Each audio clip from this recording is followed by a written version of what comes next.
ಸರ್ವೇಭ್ಯೋ ನಮೋ ನಮಃ. ಎಲ್ಲರಿಗೂ ಶಿವರಾತ್ರಿಯ ಶುಭಾಶಯಗಳು. ಶಿವರಾತ್ರಿಯು ಬದುಕಿನ ಸಮತೋಲನದ ಪಾಠವನ್ನು ಕಲಿಸುತ್ತೆ. ಶಿವರಾತ್ರಿ ಬಂದಂತೆ ಎಲ್ಲರಿಗೂ ನೆನಪಾಗುವುದು ಜಾಗರಣೆ.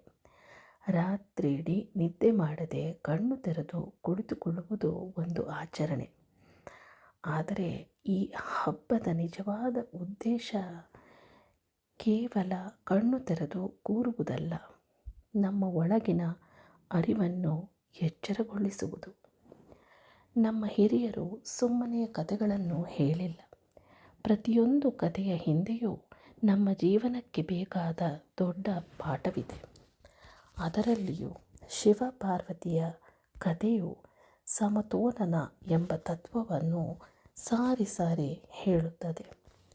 ನಮ್ಮೊಳಗೆ ಅಡಗಿರುವ ಸೂರ್ಯಚಂದ್ರರು ನಮ್ಮ ಶರೀರದಲ್ಲಿ ಕೇವಲ ರಕ್ತ ಮಾಂಸಗಳಷ್ಟೇ ಇಲ್ಲ, ಕಣ್ಣಿಗೆ ಕಾಣದ ಶಕ್ತಿ ಪ್ರವಾಹಗಳೂ ಇವೆ. ಇದನ್ನು ಯೋಗಶಾಸ್ತ್ರದಲ್ಲಿ ಇಡ ಮತ್ತು ಪಿಂಗಳ ನಾಡಿ ಎಂದು ಕರೆಯುತ್ತಾರೆ. ಸರಳವಾಗಿ ಹೇಳಬೇಕೆಂದರೆ ಇಡ ಎಂಬುದು ಚಂದ್ರನಂತೆ ತಂಪು. ಇದು ಹೆಣ್ಣಿನ ಗುಣ ಅಥವಾ ಸ್ತ್ರೀ ತತ್ವವನ್ನು ಹೊಂದಿರುತ್ತದೆ, ಅಂದರೆ ಭಾವನೆ, ಪ್ರೀತಿ, ಮಮತೆ. ಪಿಂಗಳ ಇದು ಸೂರ್ಯನಂತೆ ಬಿಸಿ. ಇದನ್ನು ಗಂಡಿನ ಗುಣ ಅಥವಾ ಪುರುಷ ತತ್ವ ಎಂದು ಹೇಳಬಹುದು. ಇದು ಧೈರ್ಯ, ತರ್ಕ, ಸಿಟ್ಟು ಮುಂತಾದ ಗುಣಗಳನ್ನು ಹೊಂದಿರುತ್ತದೆ. ಇಲ್ಲಿ ಗಂಡು ಹೆಣ್ಣು ಎಂದರೆ ದೈಹಿಕ ವ್ಯತ್ಯಾಸವಲ್ಲ. ಪ್ರತಿಯೊಬ್ಬ ಮನುಷ್ಯನಲ್ಲಿಯೂ ಆತ ಗಂಡಾಗಿರಲಿ ಅಥವಾ ಹೆಣ್ಣಾಗಿರಲಿ ಈ ಎರಡೂ ಗುಣಗಳು ಇರುತ್ತವೆ. ಯಾವಾಗ ಈ ಎರಡೂ ಗುಣಗಳು ಸಮವಾಗಿರುತ್ತವೋ ಆಗ ಮನುಷ್ಯ ಪರಿಪೂರ್ಣನಾಗುತ್ತಾನೆ. ಅದನ್ನೇ ಅರ್ಧನಾರೀಶ್ವರ ತತ್ವ ಎನ್ನುವುದು. ಅರ್ಧ ಶಿವ ಅರ್ಧ ಪಾರ್ವತಿ ಸೇರಿದಾಗಲೇ ದೈವತ್ವ ಪೂರ್ಣವಾಗುವುದು. ಇದಕ್ಕೆ ಅತ್ಯುತ್ತಮ ಉದಾಹರಣೆ ಎಂದರೆ ಸಮುದ್ರ ಮಂಥನದ ಕತೆ. ಜಗತ್ತನ್ನು ನಾಶ ಮಾಡಲು ಬಂದ ಹಾಲಾಹಲ ವಿಷವನ್ನು ಕಂಡಾಗ ಎಲ್ಲರೂ ಓಡಿ ಹೋದರು. ಆದರೆ ಶಿವನು ಧೈರ್ಯವಾಗಿ ಆ ವಿಷವನ್ನು ಕುಡಿಯಲು ಮುಂದಾದನು. ಇದು ಪುರುಷ ತತ್ವದ ಸಂಕೇತ.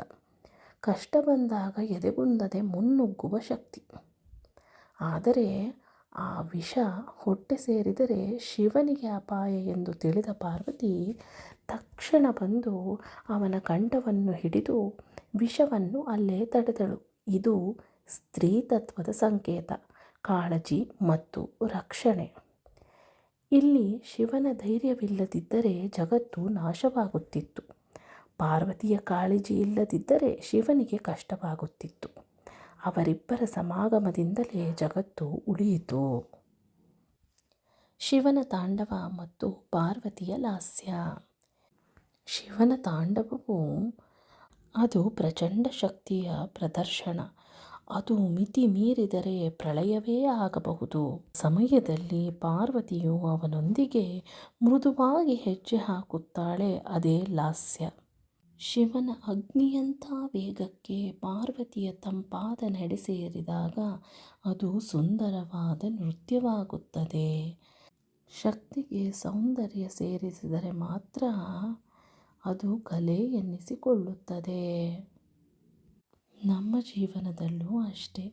ಬರೀ ತರ್ಕ, ಸಿಟ್ಟು, ಅಧಿಕಾರವಿದ್ದರೆ, ಅಂದರೆ ಬರೀ ಪುರುಷ ತತ್ವವೇ ಹೆಚ್ಚಾದರೆ ಸಂಬಂಧಗಳು ಉಳಿಯುವುದಿಲ್ಲ.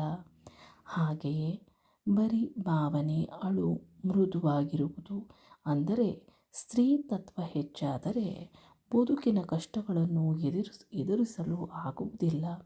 ಶಿವರಾತ್ರಿಯ ಈ ಪವಿತ್ರವಾದ ರಾತ್ರಿಯಂದು ನಮ್ಮೊಳಗಿನ ಈ ಸೂರ್ಯಚಂದ್ರರ ನಾಡಿಯನ್ನು ಸಮತೋಲನಗೊಳಿಸೋಣ. ಕಷ್ಟ ಬಂದಾಗ ಶಿವನಂತೆ ಗಟ್ಟಿಯಾಗೋಣ. ಪ್ರೀತಿ ಹಂಚುವಾಗ ಪಾರ್ವತಿಯಂತೆ ಮೃದುವಾಗೋಣ. ಈ ಸಮತೋಲನವೇ ನೆಮ್ಮದಿಯ ಜೀವನದ ಗುಟ್ಟು.